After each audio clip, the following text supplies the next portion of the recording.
Sister Catherine Ann will begin with her story. And I entitled my story, The Transplant. You will see why, I hope. When I was born, my family lived in Pullman, Illinois, where they made the sleeping berths and the train cars. And after 2 years, my mom passed away, so Papa took the 5 of us, and when he bought the home on the south side of Chicago, where we lived, grew up, and learned in St. Columbanus School, where the Adrian Dominicans taught. Adrian. Well, it was just 2 blocks away, so we would tramp every day to school. Well, about a year after moving there, I was three and a half, a second cousin, Larry Sindelar, who was a professional golfer and lived in New York City, he came to visit that summer. And when my grandma introduced us, Larry took me and swooped me up above his head. And oh, my little Kathy, my little Kathy. And I smiled down at his very suntanned golfer's face, and I was kind of gently patting the side of his face. And in my heart, in the silence of my heart, I said to myself, oh, he must not know I'm not his. I belong to Jesus. I was 3 and a half. I remember that very clearly. Sometime later, when I was in 2nd grade, Sister Catherine Henry, during religion class, my Adrian Dominican teacher, came in and after our prayer, picked up the chalk and wrote Veritas in large letters across the chalkboard.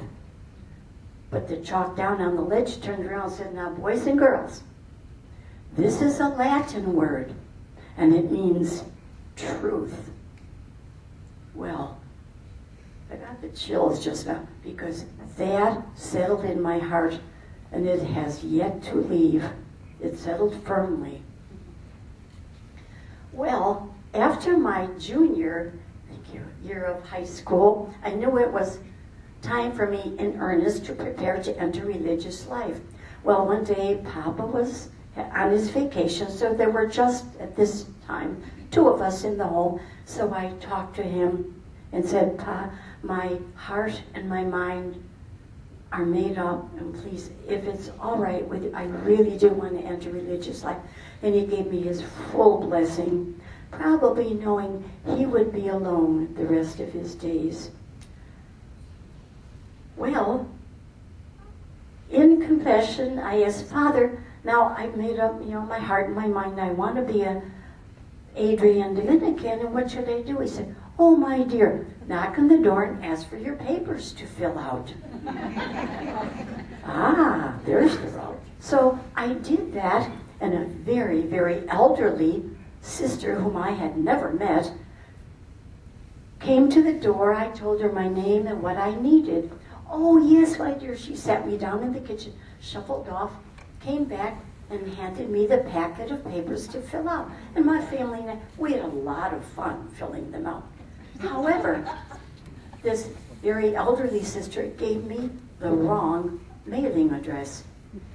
So to this moment, I've never heard from them. That's why I call this talk The Transplant. Well, back in the day, we had pajama parties all the time. And my 4 girlfriends who lived in St. Christina's Parish, where the Springfield Dominicans taught, there were the teachers there, and these 4 young women, of course, knew them well. They had gone through the school. This was the beginning of our senior year in high school, and they said, I complained to them saying, hey, you guys, I say after, 3 months or so, I haven't heard from the Adrians. And they said, oh, Kathy, forget that. Come with us to the Springfields. The Springfields, they said, who are they? They said, tomorrow morning we'll take you and introduce you to the sisters. Here I am. And by the way, after 4 days, I heard back from the Springfields. And by the way, they took me sight unseen. Anyway, so there I was.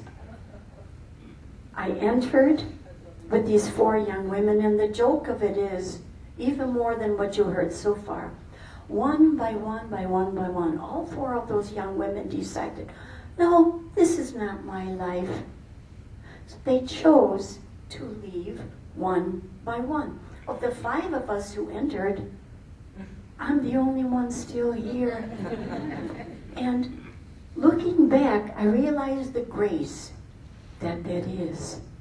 The grace that was for me. I guess God gave them the job of bringing me here. So it wasn't the Adrians, deeply as I love those sisters. It was the Springfield Dominicans who gave me my girlhood dream. They let me go as a missionary for 21 years to Peru. And that has been in my heart since childhood. They didn't know that. I wondered if that would have happened, if I would have been blessed like that, if the Adrian Dominicans had me. I don't know. All I do know is that for more than 60 years, it has been the Springfield Dominicans who have taken me in and not only talked to me about how to live life, they are modeling it for me every day. They're teaching me about life, about love, about relationships, and how to live my life every day in the power of the Holy Spirit. Thank you. How about Sister Ann Clennon next, since you're right there?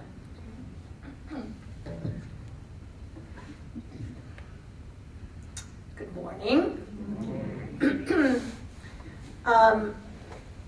I am the product of a mixed marriage.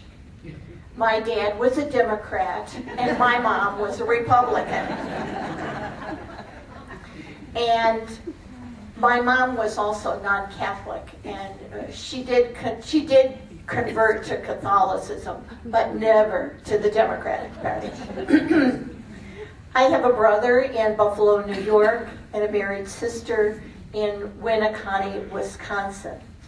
I grew up in Philo, Illinois, a small town south of Champaign-Urbana, home of the University of Illinois. Please bow your heads.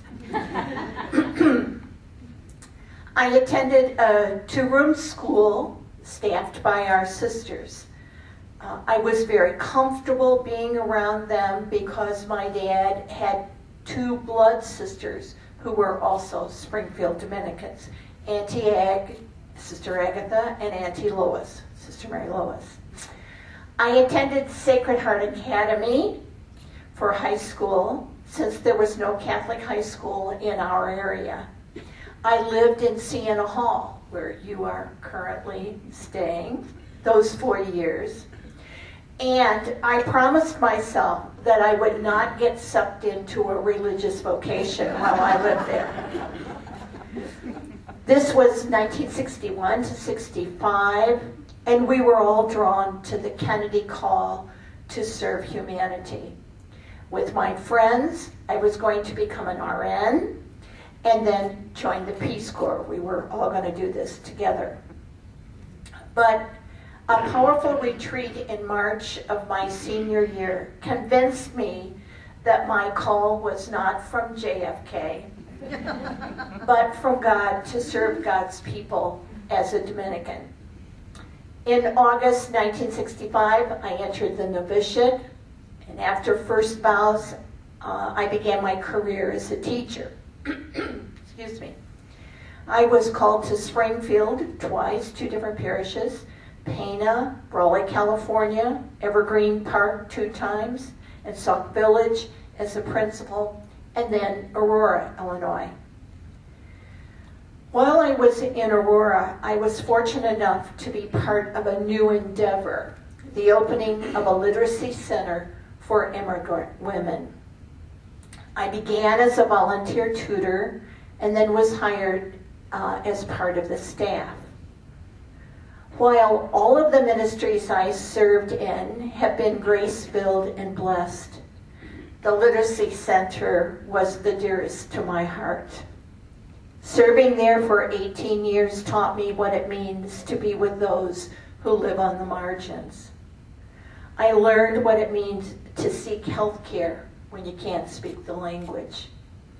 I learned what it means to not be able to understand how your child is doing in the educational system.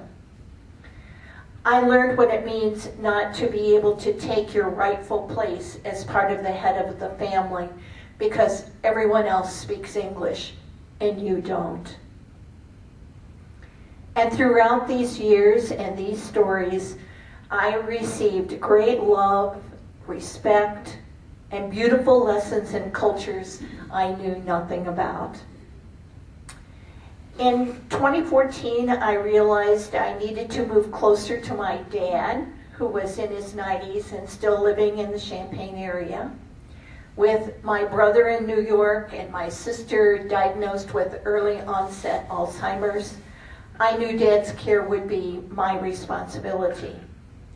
There was a position at the Mother House to arrange housing for guests, taking care of scheduling meetings and events, and purchasing, and I applied and was accepted. And I don't think anybody else really ever applied. In fact, when we first read that job description, I was in Aurora and we said, who in their right mind would ever take that job? In December of 2016, Dad became very ill, and thanks to this community, they accepted him for a limited amount of time in Regina Coeli, our facility here. Dad was well acquainted with the sisters as he had often visited with his blood sisters, Auntie Lois especially, when she was here. Dad was quite a baker for a while after my mom died, and the nurses here can still tell you about his cookies and candies. The staff here helped Dad to get back on his feet and eventually moved to assisted living nearby. I was privileged to be able to care for him there until he passed away in April of last year. And I have had several jobs since I've been here, taking care of guests, arranging meetings and gatherings here at the Mother House.